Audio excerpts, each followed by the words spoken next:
आज मैं आपको वो विचार दिखाने जा रही हूँ जो विचार इस देश की आधी आबादी के हैं। और ये आबादी चाहती है कि कावड़ ले जाने वाले कावड़ियों पर लगाम लगाई जानी चाहिए। कल सोशल मीडिया पर कावड़ियों से रिलेटेड 3 वीडियो वायरल हुए। पहला वीडियो एक प्राइवेट बस का था जिस पर कावड़िए लाठी डंडे बरसा रहे थे। दूसरा वीडियो भी एक स्कूल बस का था।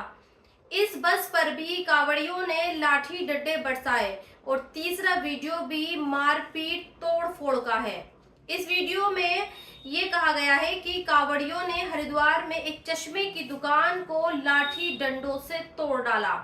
ये तीनों वीडियो अलग अलग सोशल मीडिया अकाउंट से अपलोड किए गए हैं। इनमें से एक वीडियो को उत्तराखंड पुलिस ने भी पोस्ट किया है और ये लिखा है कि सोशल मीडिया पर जो ये कहा जा रहा है कि हरिद्वार में चश्मे की दुकान को तोड़ने वाले कावड़िए थे, वो दरअसल गलत खबर है। चश्मे की दुकान पर लाठी डंडे कावड़ियों ने नहीं चलाए, बल्कि ये कावड़ियों के वेश में कुछ एंटी सोशल एलिमेंट्स थे जिन्हें उत्तराखंड पुलिस ने गिरफ्तार कर लिया है। आज मैं आपको उत्तराखंड पुलिस की इस पोस्ट पर जो कमेंट्स आए हैं उसके बारे में बताना चाहती हूँ और आप इन कमेंट्स से ही ये अंदाजा लगा सकते हैं कि असल में कावड़ ले जाने वाले कावड़ियों के बारे में लोगों का क्या विचार है। उत्तराखंड की पुलिस ने ये वीडियो 14 जुलाई की शाम करीब 5:45 बजे जारी किया और 15 जुलाई की सुबह 9 बजे तक इस वीडियो पर करीब 300 कमेंट्स आ चुके हैं। इस तरह से स्कूल बस वाले, प्राइवेट बस वाले वीडियो पर भी कई सोशल मीडिया से पोस्ट किए गए और इन पर भी करीब 1000 से ज्यादा कमेंट्स आए और तकरीबन 60% लोगों ने ये कहा कि जो लोग बसों और गाड़ियों पर हमला करते हैं असल में वो डुप्लीकेट कावड़िए हैं और वो सच्चे भोले के भक्त वाले कावड़िए नहीं हैं। जैसे आप भानुनंद नाम के सोशल मीडिया अकाउंट से पोस्ट की गई वीडियो को कैप्शन देखेंगे तो आप ये जानेंगे कि भानु ने कावड़ियों के इस हुड़दंग के लिए आतंक शब्द का इस्तेमाल किया है। लेकिन सवाल यह है कि जब 50% से ज्यादा लोग कावड़ियों के इस उत्पात और हुड़दंग को सही नहीं मानते तो फिर सड़कों पर इन कावड़ियों का ये हुड़दंग क्यों नजर आता है? तो फिर इसका जवाब आप इन वीडियो से लगा सकते हैं। कल उत्तर प्रदेश के बरेली में रजनीश नाम के एक टीचर के खिलाफ एफआईआर दर्ज की गई। इस टीचर पर यह आरोप है कि इसने कावड़ियों के खिलाफ स्कूल के बच्चों को एक कविता सुनाई थी, जिसके बाद पुलिस ने इस पर एफआईआर दर्ज कर ली। तुम ज्ञान के दीप जलाना, मानवता की सेवा करके तुम सच्चे मानव बन जाना। अभी आपको तय करना है कि क्या इस तरह की कविता पढ़ने पर किसी स्कूल टीचर के खिलाफ एफआईआर होनी चाहिए। लेकिन हाँ, आपको एक जरूर खबर बताती हूँ और ये खबर ऐसी है जो आज आप दिन भर टीवी पर देखेंगे। दरअसल आज शुभांकर शुक्ला की धरती पर वापसी है। आपने शायद शुभांकर शुक्ला नाम का शब्द सुना होगा। शुभांकर शुक्ला एक एस्ट्रोनॉट है और वो कुछ ही दिनों पहले स्पेस में गए थे और आज 18 दिन बाद उनकी वापसी हो रही है। आज पूरा हिंदुस्तान शुभांकर शुक्ला पर गर्व कर रहा है और ये गर्व इसलिए हो रहा है क्योंकि शुभांकर शुक्ला ने अपना वक्त कभी फालतू की चीजों में जाया नहीं किया। उन्होंने हमेशा अच्छी पढ़ाई लिखाई की।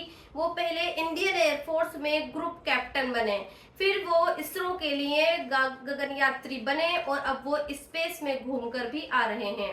और शायद इसलिए बरेली के टीचर रजनीश बच्चों को ये समझा रहे होंगे कि आपका भविष्य आपकी मेहनत और अपनी अच्छी पढ़ाई के बाद ही कोई इंसान बन सकता है। लेकिन योगी की पुलिस को ऐसा नहीं लगता, इसलिए उन्होंने रजनीश के खिलाफ एफआईआर दर्ज कर ली है। वैसे भी उत्तर प्रदेश में सरकार कावड़ियों का टीचर और स्कूल से ज्यादा ख्याल रखती है और इसलिए कल उत्तर प्रदेश की सरकार ने एक और अहम फैसला लिया है जिसमें ये कहा गया है कि उत्तर प्रदेश के मुजफ्फरनगर जिले में सभी स्कूल 16 जुलाई से 23 जुलाई तक बंद रहेंगे क्योंकि इस दौरान इस जिले से कावड़ यात्रा गुजरेगी। खैर, फिक्र जरूरी है। मैं अब बात डोनाल्ड ट्रंप की करते हैं। डोनाल्ड ट्रंप ने एक बार फिर से ये कहा है कि भारत और पाकिस्तान के बीच युद्ध को उन्होंने ही रुकवाया था और ये युद्ध उन्होंने व्यापार के जरिए रुकवाया था। डोनाल्ड ट्रंप ने ये भी कहा है कि हिंदुस्तान और पाकिस्तान के बीच युद्ध न्यूक्लियर अटैक तक पहुंच जाता अगर वो बीच में ना आते और अगर वो दोनों देशों से व्यापार न करने की धमकी ना देते। ये बात डोनाल्ड ट्रंप ने एक एग्जाम्पल के तौर पर दी।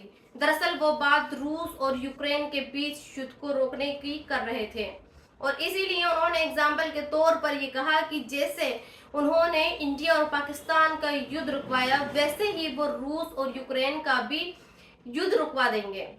और इसलिए अब ट्रंप ये कह रहे हैं कि जो कोई भी देश रूस के साथ ट्रेड करेगा उस पर भी जी भर के टैरिफ लगाएंगे। वैसे एक बात ये समझ में नहीं आती कि ट्रंप ने ईरान और इजराइल के बीच भी युद्ध रुकवाया। ट्रंप के कहने के बाद ही इजराइल और ईरान में सीज फायर हुआ, लेकिन कभी वो ईरान और इजराइल के युद्ध का जिक्र नहीं करते। वो हमेशा इंडिया और पाकिस्तान का ही जिक्र करते हैं। खैर, रूस और यूक्रेन से याद आया, नाटो का जो चीफ है जिसका नाम रूट है, उसने अब ये कहा है कि चीन ताइवान पर अटैक कर सकता है और रूस नाटो पर अटैक कर सकता है।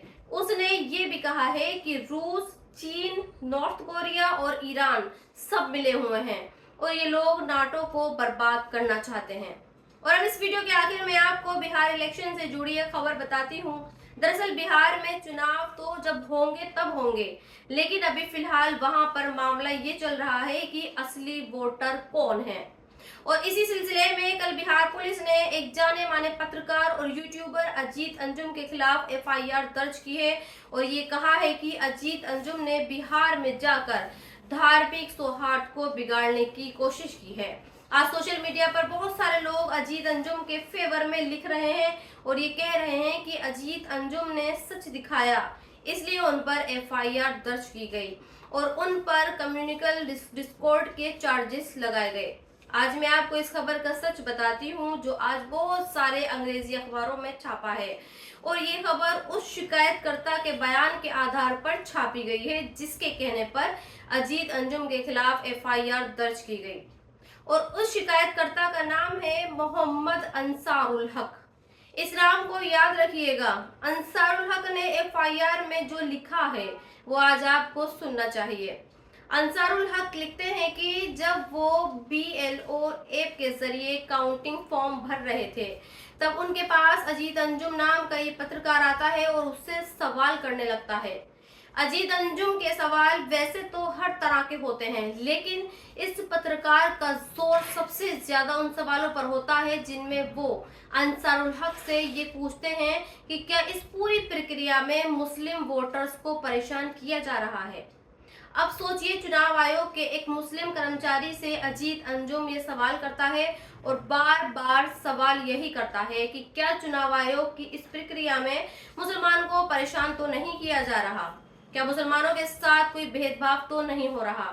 और जब अंसारुल हक ये कहता है कि ऐसा कुछ भी नहीं है, फिर भी अजीत अंजुम उसे बार बार ये सवाल करता ही रहता है और ये दिखाने की कोशिश करता है कि बिहार में वोटर्स लिस्ट को लेकर जो काम हो रहा है वो मुसलमानों की वजह से हो रहा है। और इसलिए जबकि अजीत अंजुम के खिलाफ एफआईआर हो चुकी है, लिहाजा बहुत सारे पत्रकार ये कह रहे हैं कि चुनाव आयोग अजीत अंजुम के खिलाफ कार्रवाई करने के लिए मुस्लिम एंगल का सहारा ले रहा है। तो दोस्तों, इस वीडियो में इतना ही। आप भी अपनी राय कमेंट्स बॉक्स में लिखकर मुझे जरूर बताएं और अब तक आपने मेरे चैनल को सब्सक्राइब नहीं किया है तो प्लीज सब्सक्राइब जरूर कर दें। शुक्रिया।